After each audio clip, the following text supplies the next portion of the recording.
15ാം കേരള നിയമസഭയുടെ 16ാമത് സമ്മേളനത്തിന്റെ 9ാം ദിന വിശേഷങ്ങളിലേക്ക് സ്വാഗതം.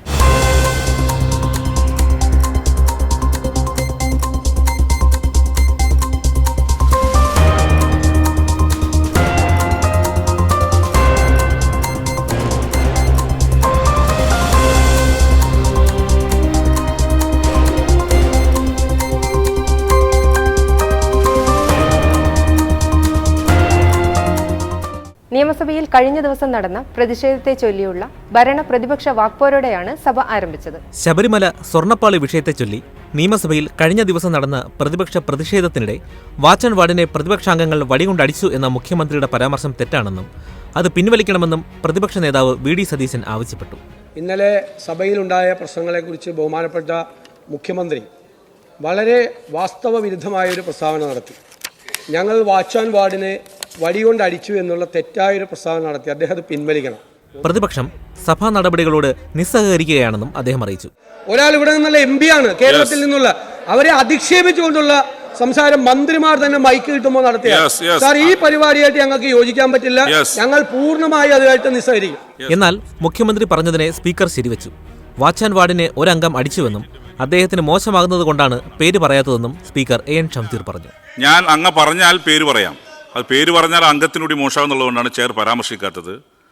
ഇന്നലെ ആ ബാനർ കെട്ടിയ ആ കമ്പ് കൊണ്ട് തല്ലിയിട്ടുണ്ട്. ഞാൻ ആളെ പേര് പറയുന്നില്ല. ആള് പേര് പറഞ്ഞാൽ അത് ആ ബഹുമാനപ്പെട്ട അംഗത്തിന് ക്ഷീണമാവും. അതുകൊണ്ട് ഞാൻ പേര് പറയുന്നില്ല. എന്നെക്കൊണ്ട് ഇനി പറഞ്ഞേ അടിയിക്കുന്നുള്ള വാശിയിട്ട് ഞാൻ പറയാൻ നിർബന്ധിതമാണ്.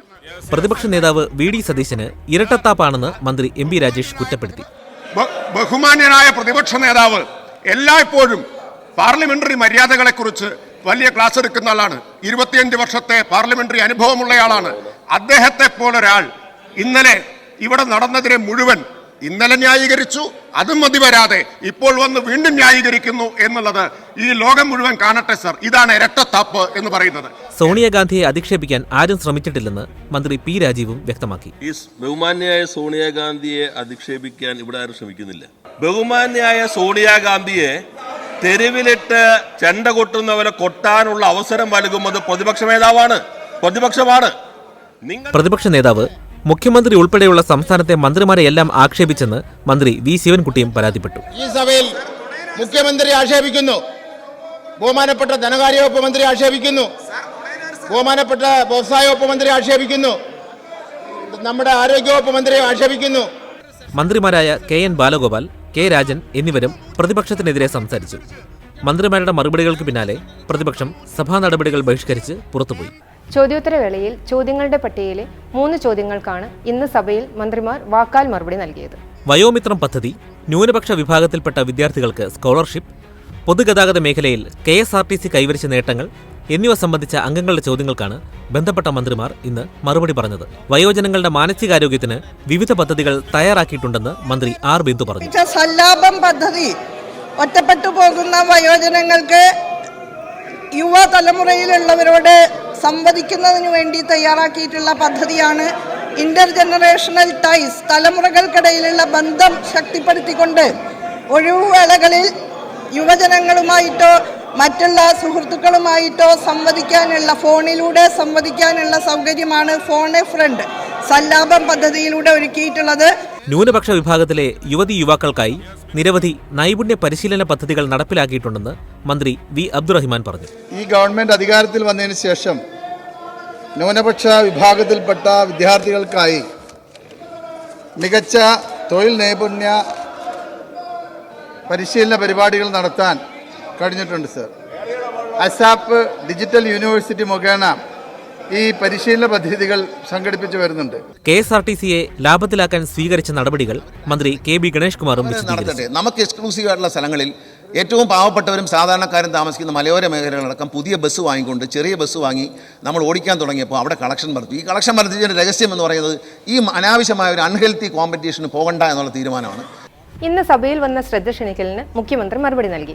രാജ്യത്ത് വിമാന സർവീസുകൾ നിരന്തരം നിർത്തലാക്കുന്നതും വിമാന ടിക്കറ്റ് ചാർജ് അനിയന്ത്രിതമായി വർദ്ധിപ്പിക്കുന്നതും മൂലം പ്രവാസികൾക്കുണ്ടാകുന്ന ബുദ്ധിമുട്ടുകൾ പരിഹരിക്കുന്നതിന് കേന്ദ്ര സർക്കാരിൽ സമ്മർദ്ദം ചെലുത്തേണ്ടതിന്റെ ആവശ്യകത സംബന്ധിച്ച് KP കുഞ്ഞഹമ്മദ് കുട്ടി മാസ്റ്റർ അവതരിപ്പിച്ച ശ്രദ്ധ ക്ഷണിക്കലിന് മുഖ്യമന്ത്രി പിണറായി വിജയൻ മറുപടി നൽകി. ഇത് പല ഘട്ടങ്ങളിലായി കേന്ദ്ര സർക്കാരിൻ്റെ ശ്രദ്ധയിൽപ്പെടുത്തിയതാണ്.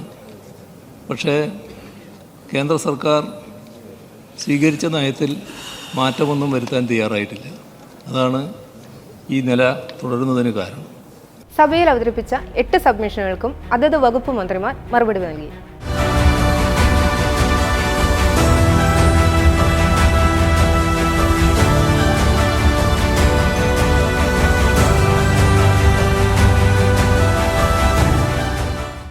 കേന്ദ്ര ബജറ്റിൽ കേരളത്തെ അവഗണിച്ചതിനെതിരെ ചട്ടം 118 പ്രകാരമുള്ള പ്രമേയം നിയമസഭ ഐക്യകണ്ഠേന പാസാക്കി.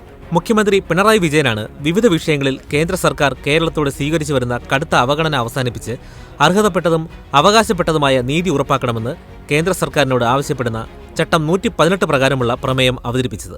കേരളത്തിന്റെ ആവശ്യങ്ങൾക്ക് വർഷങ്ങളായി ഒരു പരിഗണനയും കേന്ദ്ര സർക്കാർ നൽകുന്നില്ലെന്ന് മുഖ്യമന്ത്രി പ്രമേയത്തിൽ പറഞ്ഞു.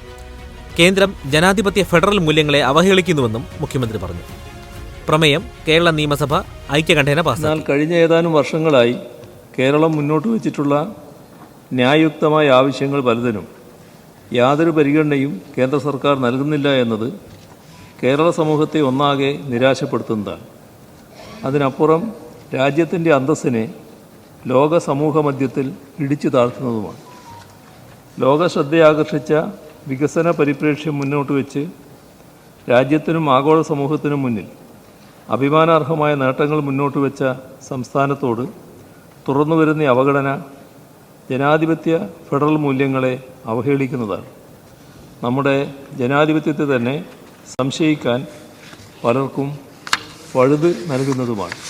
സഭാ നടപടികൾ തടസ്സപ്പെടുത്തിയുള്ള പ്രതിപക്ഷ പ്രതിഷേധത്തിനെതിരെ മന്ത്രി MP രാജേഷ് അവതരിപ്പിച്ച പ്രമേയവും സഭ അംഗീകരിച്ചു. പ്രതിപക്ഷാംഗങ്ങളുടെ ഭാഗത്തു നിന്നും ഉണ്ടായിട്ടുള്ള ഇത്തരത്തിലുള്ള അക്രമ പ്രവർത്തനങ്ങളെയും ചട്ടവിരുദ്ധ നടപടികളെയും ഈ സഭ ശക്തമായി അപലപിക്കുന്നു എന്ന പ്രമേയം ഞാൻ അവതരിപ്പിക്കുന്നു. 2026-27 സാമ്പത്തിക വർഷത്തേക്കുള്ള ബജറ്റിനെ സംബന്ധിച്ച പൊതുചർച്ച ഇന്ന് പൂർത്തിയായി. 2026-27 സാമ്പത്തിക വർഷത്തേക്കുള്ള ബജറ്റിനെ സംബന്ധിക്കുന്ന പൊതുചർച്ച ഇന്ന് അവസാനിച്ചു. 8 അംഗങ്ങൾ ചർച്ചയിൽ പങ്കെടുത്ത് സംസാരിച്ചു.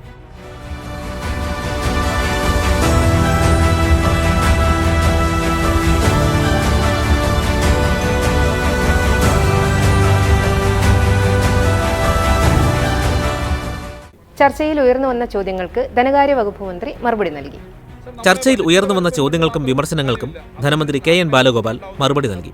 നമ്മുടെ നാട്ടിൽ 5 വർഷക്കാലം കൊണ്ട് വലിയ മാറ്റം, 10 വർഷക്കാലം കൊണ്ടുണ്ടായ മാറ്റങ്ങൾ ഞാൻ എടുത്തു പറയുന്നില്ല, വലിയ തോതിൽ തന്നെ നമുക്ക് മാറ്റം ഉണ്ടായി. ഇതെല്ലാം ഉള്ളപ്പോഴും ഓരോ വർഷം, ഈ വർഷം മാത്രം 17,000 കോടിയാണ് എക്സ്പെക്ട് ചെയ്തതിനേക്കാളും വെട്ടിക്കുറച്ചത്. ഞാൻ നേരത്തെ പറഞ്ഞു കുറവൊന്നും കൂടാതെ. ധനമന്ത്രിയുടെ പ്രസംഗത്തിന് ശേഷം ബജറ്റ് നിർദ്ദേശങ്ങൾ സൂക്ഷ്മ പരിശോധനയ്ക്കായി വിവിധ സബ്ജക്ട് കമ്മിറ്റികൾക്ക് വിട്ടു. 2026-2027 സാമ്പത്തിക വർഷത്തെ ബഡ്ജറ്റിൽ മേൽ പൊതുചർച്ച ഇവിടെ അവസാനിച്ചിരിക്കുകയാണ്.